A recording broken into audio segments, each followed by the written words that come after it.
Сәлем баршаңызға, сіздерге керемет ыстық тамақты ұсынатын боламын. Толық нұсқасы видеоның астынан көре аласыздар. Етті осылай турап аламыз. Одан кейін қазанымыздың астын жағып, сұйық майымызды құямыз.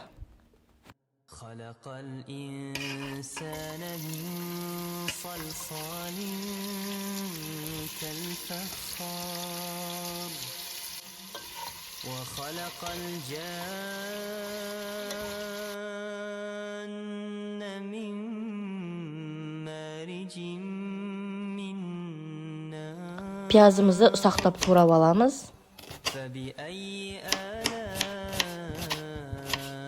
ربكما تكذبان رب المشرقين ورب المغربين Қуырып жатқан етіміздің үстіне салып, араластырып, бетін жауып қоя тұрамыз.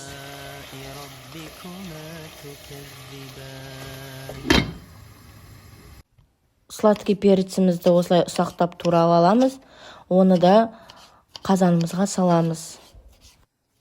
خلق الإنسان من صلصال كالفخار وخلق الجن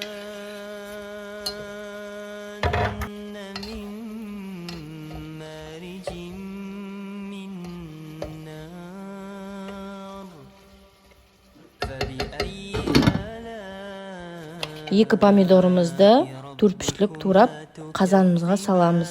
Жақсылап араластырамыз одан кейін. رب المشرقين ورب المغربين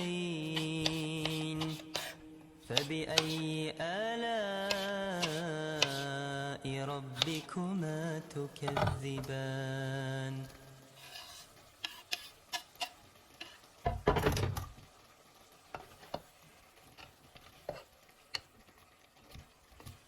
Қырық минутқа бетін жауып, жай отта қоя тұрамыз. Біздің тамақ дайын болды. Сіздер жасап көріңіздер, өте дәмді болып шықты. Ас болсын, сау болыңыздар.